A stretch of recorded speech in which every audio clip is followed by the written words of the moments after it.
Hello friends, top trending study channel पर आपका स्वागत है।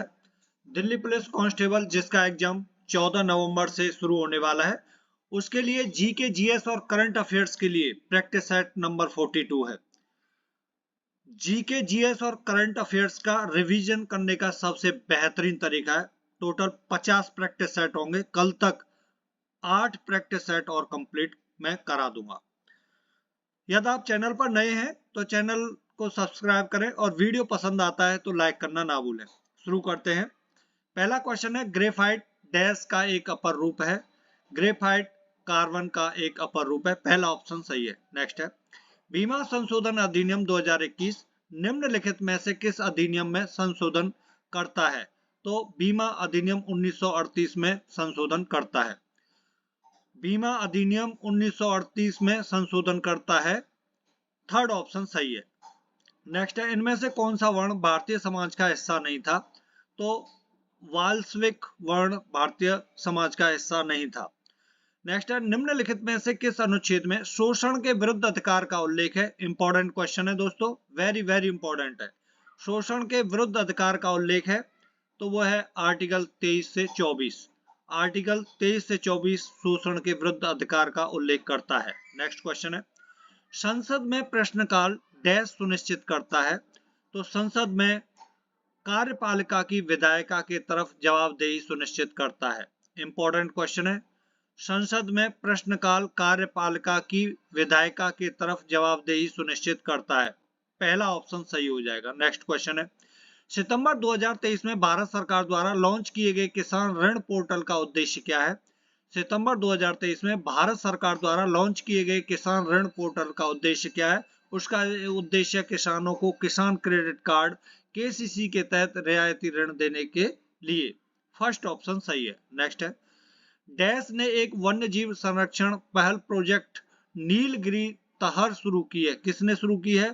तमिलनाडु ने। सेकंड ऑप्शन सही है। तमिलनाडु ने एक वन्य जीव संरक्षण पहल प्रोजेक्ट नीलगिरी तहर शुरू की है।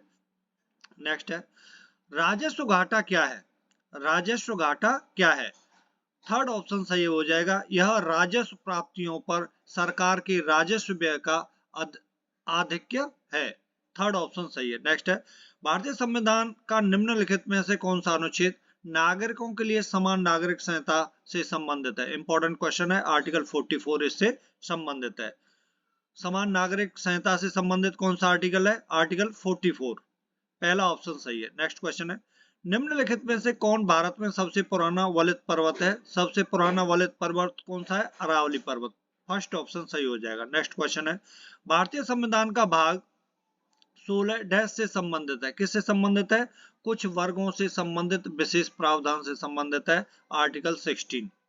नेक्स्ट है, इनमें से कौन सा संघ सूची के तहत कोई विषय नहीं है? संघ सूची के तहत इनमें से कौन सा विषय नहीं है? वो नहीं है सार्वजनिक स्वास्थ्य। सार्वजनिक स्वास्थ्य। पहला ऑप्शन सही है। नेक्स्ट क्वेश्चन है, भारत के संविधान की व्याख्या करने की शक्ति किसके पास है? भारत के संविधान की व्याख्या करने की शक्ति उच्चतम न्यायालय और उच्च न्यायालय दोनों के पास है। नेक्स्ट क्वेश्चन है, निम्नलिखित में से कौन सा भारत के संविधान में मौलिक अधिकार है? इनमें से भारत के संविधान में कौन सा मौलिक अधिकार है? वह है स्वतंत्रता का अधिकार। पहला ऑप्शन सही हो जाएगा। नेक्स्ट क्वेश्चन है, भारत का कौन सा राज्य चावल का सबसे बड़ा उत्पादक है? तो वह है पश्चिम बंगाल। पहला ऑप्शन सही हो जाएगा। दोस्तों, आप क्वेश्चनों को देखो, थोड़ा पढ़ो लेकिन कंठस्थ पढ़ो, इसलिए बिल्कुल गौर से सुनना है। केवल 10-12 मिनट की बात है।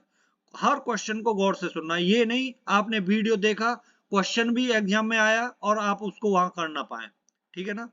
थोड़ा पढ़ो लेकिन अच्छा पढ़ो। नेक्स्ट है, लोकसभा के पीठासीन अधिकारी को डैश कहा जाता है? तो लोकसभा के पीठासीन अधिकारी को क्या कहा जाता है? स्पीकर। सेकंड ऑप्शन सही है। नेक्स्ट है, भारत की जलोढ़ मिट्टी आमतौर पर किस से समृद्ध है? तो किससे है? पोटास। उसमें पोटास होता है जलोढ़ मिट्टी में।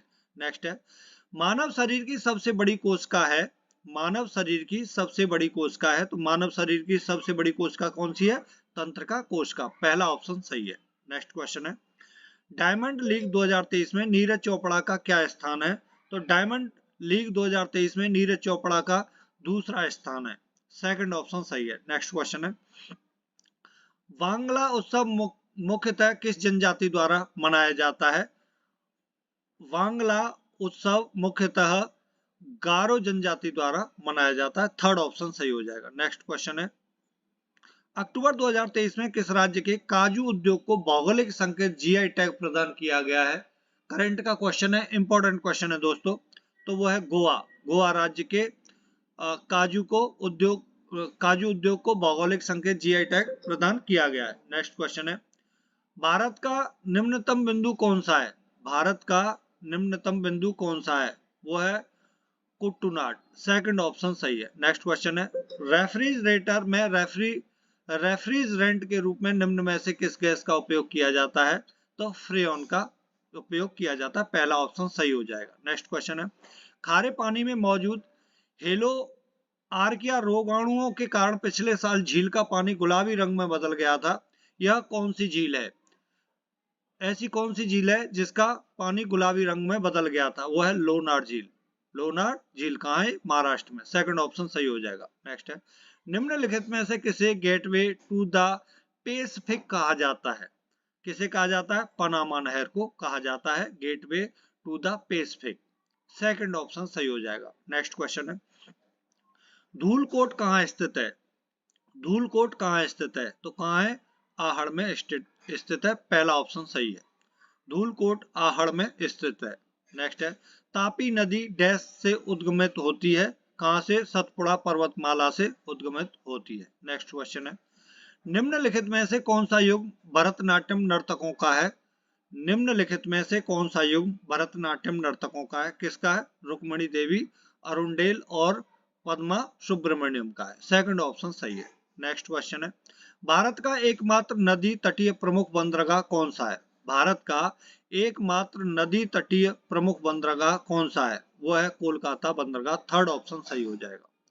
नेक्स्ट क्वेश्चन है, माखनलाल चतुर्वेदी महोत्सव का आयोजन किया जाता है? कहाँ किया जाता है भैया? माखनलाल चतुर्वेदी महोत्सव का आयोजन वो खंडवा में किया जाता है। फोर्थ ऑप्शन सही हो जाएगा। नेक्स्ट है, एकल कोशिका वाले जीव रूपों की खोज एंटोन वॉन लीeuwenhoek ने डैश में की थी? कब की थी?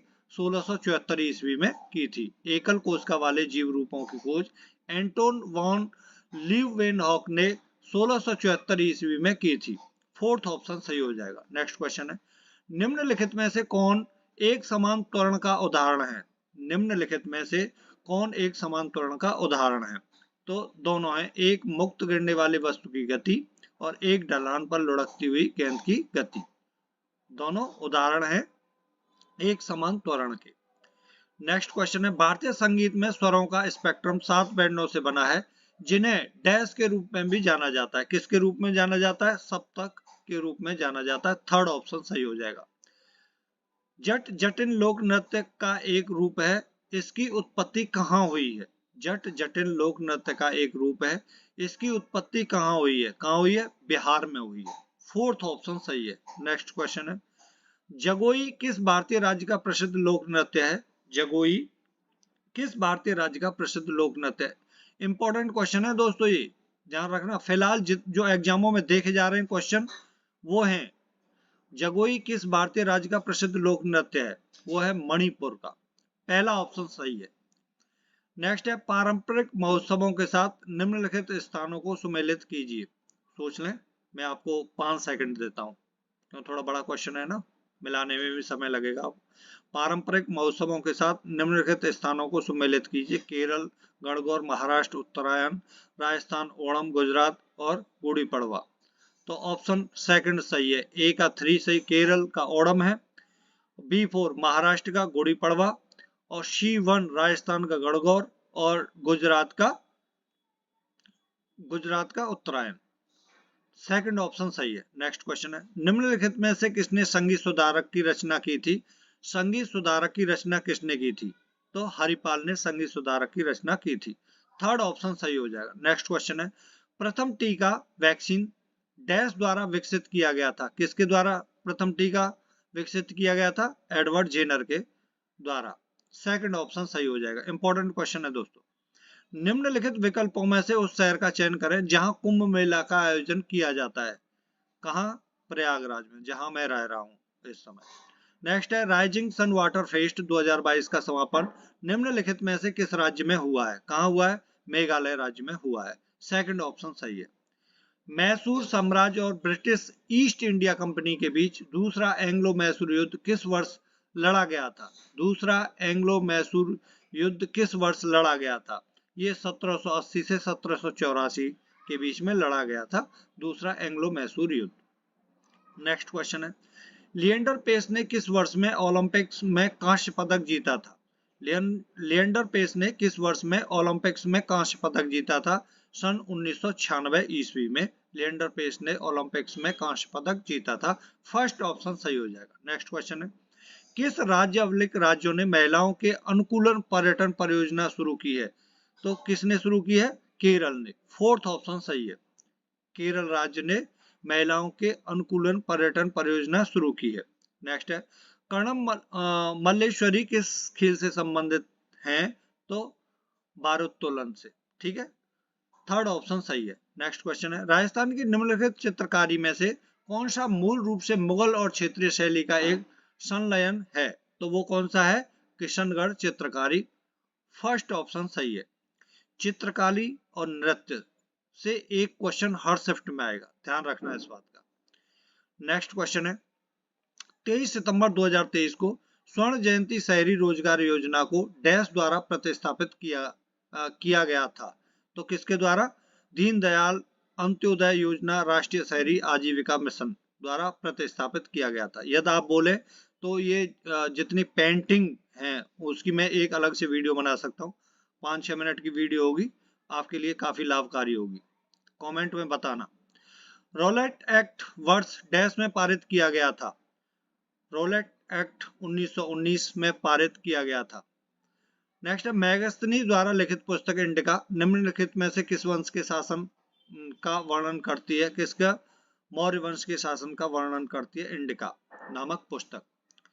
यदि आपने कल मैंने एक वीडियो बनाई है आधुनिक भारत टाइमलाइन से, मैंने समझाया आधुनिक भारत को, आप लगभग 5-6 मिनट उसमें पूरा आधुनिक भारत खत्म हो जाता है। बाकी 100+ ऑब्जेक्टिव टाइप क्वेश्चन है, आप उस वीडियो को जरूर देखना है। आधुनिक भारत से कोई भी क्वेश्चन नहीं छूटेगा एग्जाम में। नेक्स्ट क्वेश्चन है निम्न स्थानों में से कौन भित्ति चित्रों के लिए जाना जाता है?